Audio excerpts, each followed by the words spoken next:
Deus tem planos para cumprir em nossas vidas.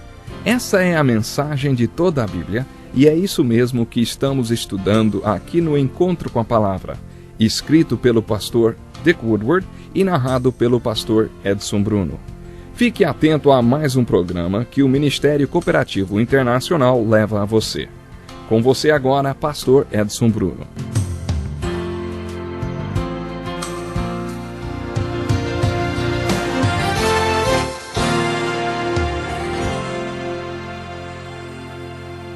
Bem-vindos, estamos estudando Jeremias, o profeta chorão. Em nosso último programa vimos um dos seus sermões de representação simbólica que Jeremias pregou. Deus lhe revelou este sermão enquanto ele observava o trabalho de um oleiro reciclando um vaso. Jeremias pregou um outro sermão simbólico. Um dia Deus o mandou levar um vaso grande e bonito para o templo.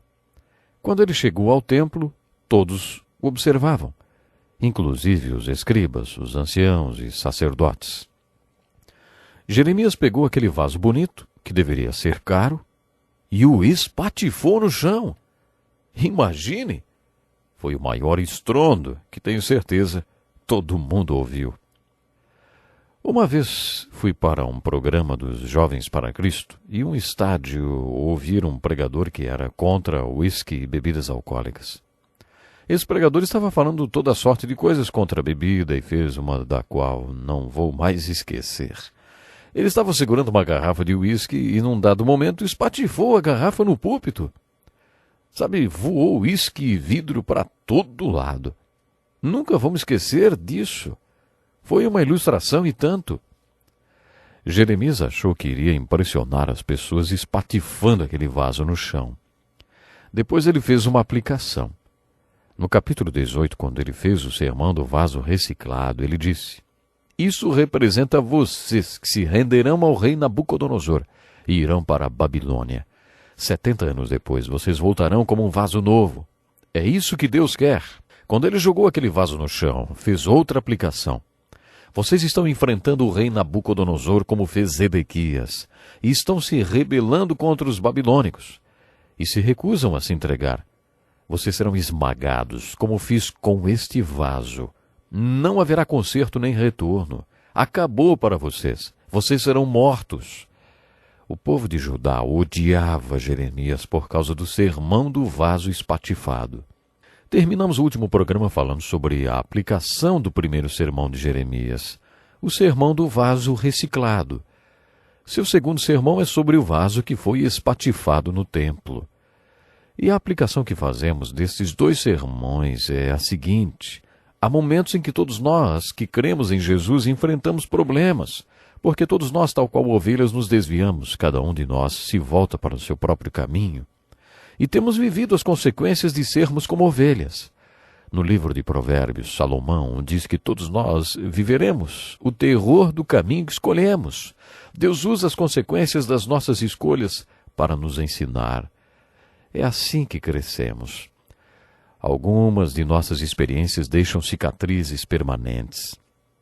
Temos que ser reciclados, passar por várias tempestades até que o vaso novo seja formado. Depois de termos sido reciclados, temos que admitir: não trocaríamos o vaso novo pelo velho por nada deste mundo. Talvez você já tenha ouvido falar de Joni Eareckson, quadriplégica que, acomodada em uma cadeira de rodas, pinta quadros segurando o pincel com a boca. Ela não mexe nenhuma parte do seu corpo, do pescoço para baixo. No seu filme, ela declara: "Prefiro estar nesta cadeira de rodas com Deus do que estar andando com meus próprios pés e sem Deus." O que essa moça quer dizer, hein? Ela era saudável e levava uma vida normal, mas sem Deus. Eu tive a oportunidade de conhecê-la pessoalmente. Quando quebrou o pescoço em um mergulho, Johnny passou por uma experiência de reciclagem de vaso velho para novo. Ela não iria querer passar por esse processo outra vez, mas esse processo agonizante a tornou um vaso novo. Ela não trocaria esse vaso novo com Deus pelo velho sem Ele. Ela prefere estar sobre uma cadeira de rodas com Deus do que andando sem Deus. O sermão do vaso espatifado ilustra algo diferente. Às vezes, como resultado de nossas escolhas, adquirimos cicatrizes irreversíveis. Algumas cicatrizes saram, mas às vezes, quando fazemos nossas escolhas, quando pecamos, as consequências são absolutamente desastrosas e irreversíveis. Eu disse isso quando estudamos o pecado de Davi. Às vezes sua vida vira uma bagunça tão grande que fica impossível para você endireitar qualquer coisa. Era essa a situação quando Jeremias fez o sermão do vaso espatifado. As mensagens de Jeremias são muito impressionantes, mas às vezes nos cansamos de ouvir sobre destruição e tristeza. Até Jeremias disse que estava cansado de pregar o que Deus o mandou pregar. Jeremias adoraria poder pregar alguma coisa boa para o povo de Judá. Ele falou que Deus só o mandou pregar sobre calamidade, desastre e tragédia, e que gostaria de falar alguma coisa boa para aquele povo. Mas ele não tinha nada de bom para falar para Judá. A única coisa boa que ele tinha para falar era o sermão do vaso reciclado. Se vocês se renderem e forem para a Babilônia, voltarão como vasos novos. E essa era a parte boa do sermão de Jeremias.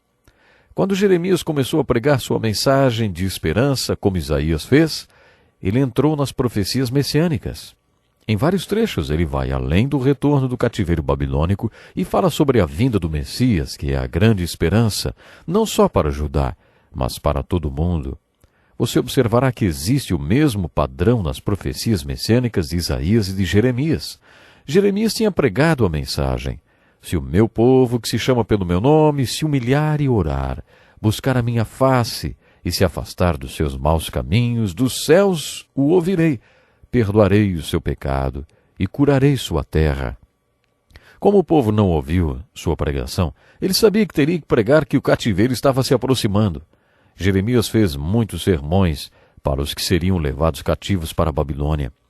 Os dois profetas sabiam que o povo seria levado cativo e, é claro, viam isso como uma calamidade.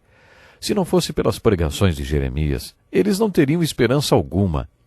Vamos ver algumas das bonitas mensagens de Jeremias para o povo quando este estava sendo levado cativo. No capítulo 29, versículos de 11 a 14, lemos assim: Porque sou eu que conheço os planos que tenho para vocês, diz o Senhor. Planos de fazê-los prosperar e não de lhes causar dano. Plano de dar-lhes esperança e um futuro. Então vocês clamarão a mim, virão orar a mim, e eu os ouvirei. Vocês me procurarão e me acharão quando me procurarem de todo o coração. Eu me deixarei ser encontrado por vocês, declara o Senhor, e os trarei de volta do cativeiro. Eu os reunirei de todas as nações e de todos os lugares para onde eu os dispersei, e os trarei de volta para o lugar de onde os deportei, diz o Senhor. Esses trechos de esperança da pregação de Jeremias são um resumo do maravilhoso sermão que ele pregou para o povo de Judá antes deles serem levados para a Babilônia. Jeremias está dizendo: Deus tem planos para vocês e esses planos não vão prejudicá-los. Como pai carinhoso que é, ele está disciplinando vocês, mas é para o seu bem. Deus quer dar a vocês esperança e um futuro. Jeremias queria que eles entendessem que Deus quer dar ao povo algo pelo que esperar, algo que lhes conserve a fé. Enquanto eles estivessem na Babilônia, deveriam clamar a Deus e orar e buscar a Deus de todo o coração. Essa era a promessa de Deus. Se eles fizessem isso, Deus os ouviria e eles o encontrariam. E no fim, Deus os traria de volta do cativeiro. Que aplicação podemos tirar para a nossa vida do sermão de Jeremias, hein? A primeira coisa é que às vezes temos experiências de cativeiro. Não estou me referindo a ser prisioneiro de guerra ou qualquer coisa desse tipo, mas a estar espiritualmente cativo. Pense novamente no vaso reciclado. Talvez você tenha feito algumas escolhas que não foram sábias, e como resultado disso, Deus o levou a um período difícil de sua vida. Você talvez esteja comendo um banquete de consequências e experimentando todo o terror do caminho que escolheu. Como você responde à calamidade quando ela chega à sua vida, hein? Como você reage ao castigo de Deus? Será que você faz como Davi, que acertou com seu erro, ou acertou com o erro? Jesus ensinou sobre as duas casas que enfrentam a tempestade.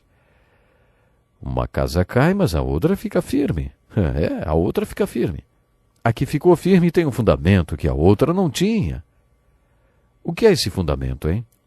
O homem que tem a casa bem fundamentada é o homem que ouve, entende e aplica a palavra de Jesus.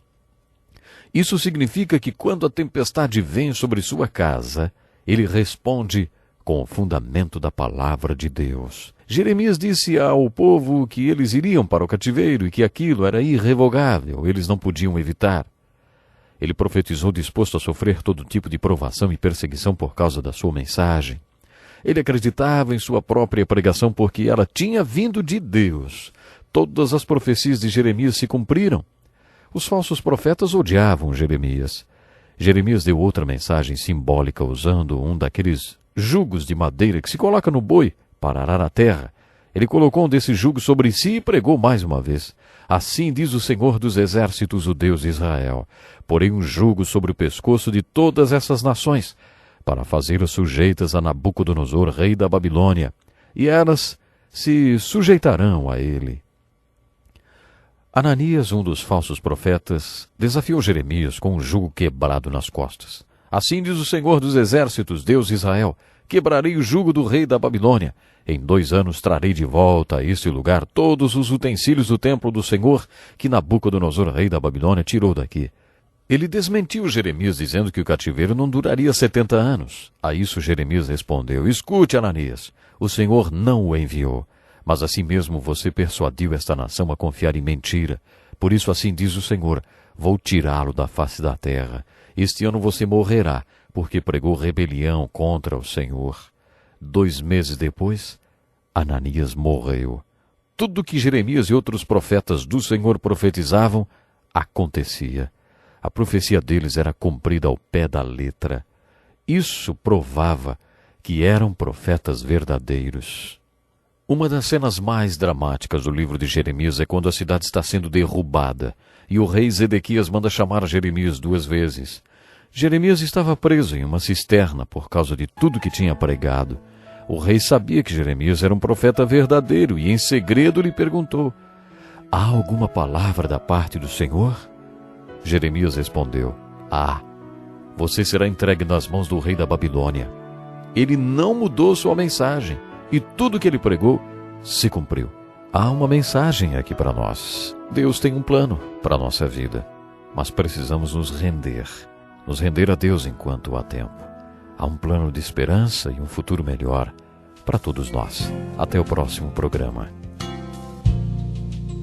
Que lição importantíssima. Obrigado, Pastor Edson Bruno. Prezado ouvinte, coloque em prática o que você ouviu aqui. Sem dúvida, sua vida será grandemente abençoada. Este é um estudo escrito pelo Dr. Dick Woodward, na voz do Pastor Edson Bruno. Escreva-nos e solicite o material. Nosso endereço é Encontro com a Palavra, Caixa Postal 2011, CEP 89201-970, Joinville, Santa Catarina. Até o nosso próximo encontro com a Palavra.